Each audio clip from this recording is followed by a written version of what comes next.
Made to Last, conversations about marriage, family, parenting. My name is Brian, my wife's Deafening. So, babe, silent treatment is a big way that couples deal with relationships. So, what do you think? How do you deal with the silent treatment in a relationship? What are your thoughts? Okay, so why don't you tell them what you said about the silent treatment? I said the silent treatment can sometimes be a blessing. Sometimes, depending on how you wire, right? Sometimes you don't even want to talk. You just want to just be petty. Right. You just want to be petty, right? It's just like, hey, I'm good, I'm straight. Let's sit. No, but I do know that it's not healthy, right? Right. Freezing each other out. Inevitably, just ignoring each other. We've had moments like that where we've just kind of, just ignored each other. So I guess sometimes you do need a break though from each other. Like sometimes you need to go in your room, I go to my room, and we just kind of like, sometimes we do need a break, right? But I think it's wrong so you can kind of reset your emotions, rethink about it. But I do think it's dangerous to make it last too long. Right. I think the silent treatment, I do agree. You do need to have a break before I say something or you say something. Yeah. But I think it needs to be like a time limit. Like you should be going days on the silent treatment. Right. Even though when we used to go days on the silent treatment, I took pleasure in it. Like, right. It becomes really petty. It becomes a real game. Like, well, I ain't gonna talk to them. I won't tell them this. I won't tell them that. Well, we weren't talking. Remember? So it becomes a really sarcastic. It is a very passive aggressive. It's a real petty thing. I think to like little stuff that we would do just to kind of get each other to break the silence. I remember one time we were playing the game and you turned off the lights in the bathroom and I was in the shower and I was like, so this what you doing? Oh, okay. We gonna play this kind of petty game. Good move. Yeah. So then it becomes a tit for tat. It does. And it is amusing because you're trying to... Right, but somebody takes it too far. It's always somebody that just takes it too far. It's usually you. And so, you just have to... That's why I said... So how do you get out of it? I guess that's the thing. How do you break out of it? Okay, so how do you get out of it? Like, we're going over all our petty stuff we've done to each other. Okay, so how do you get out of it is you set like a time frame of how long we going to be petty. Right. So scripture says don't go to bed angry. Right. So the ideal there is to keep short accounts, right? So when you say short accounts, I think you're right. We set a time limit. It shouldn't be more than a day, right? But I also think that we may not solve it in a day. True. Right? I think we can agree to start talking again. But it doesn't mean we have fixed all the situation, right? We can't, because sometimes you're going to take time to work through some stuff. But I think you at least got to be like, we can't just ride that forever. Let's do what we can for this season, right? What do we need to get to a common ground and then kind of build from there. But I also think if you know your spouse, like we've known each other 25 plus years.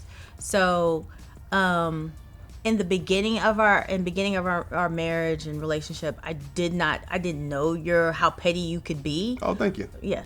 Or how passive aggressive you could be. But like even last night, for instance, you were starting to be petty about who's gonna, turn the light off or something? I asked you to blow out all the candles. You had lit candles all throughout the house. Oh my gosh, you act like it was 10. And I asked you, I said, make sure you go blow out all your candles because I didn't know where they were. I didn't know where all your candles were. Oh, but you knew, yeah, okay.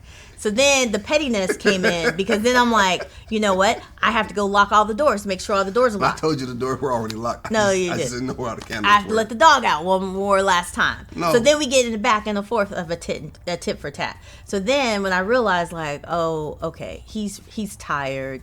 He has to get up at like 4 and all this kind of crazy stuff. And so I let it go. And I got up and even though the candles were already blown out, and made sure the doors were locked, had the dog go out one more time. You don't lock the doors. You know I lock the doors every night. That's not what you do. I don't know why. Let's talk about why does it make a difference? That's what they do. That's what the man does. The man does the doors. But unless the man ain't there. Well, usually the man goes to bed about 9:15, and I'm up late. Remember, because I keep you up watching TV. No, we let's go back to the topic. The topic at hand is the silent treatment. So you said keep short accounts.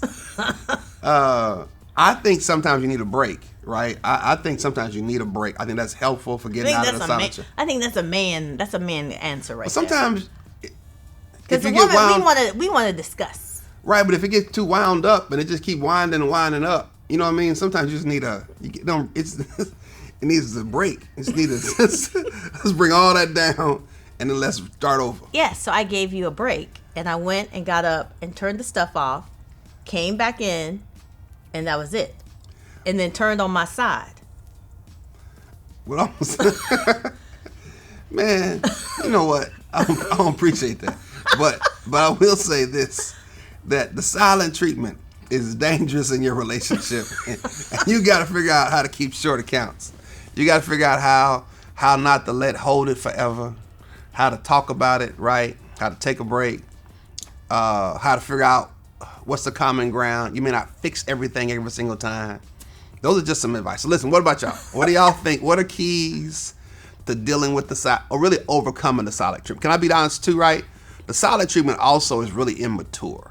That's like middle school like stuff, right?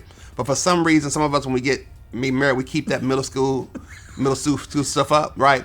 But you gotta mature beyond that silent treatment, man, and really get to a point where, you know, let's work through it. If the relationship is really worth it, let's work through it. Let's not play the games and be real petty.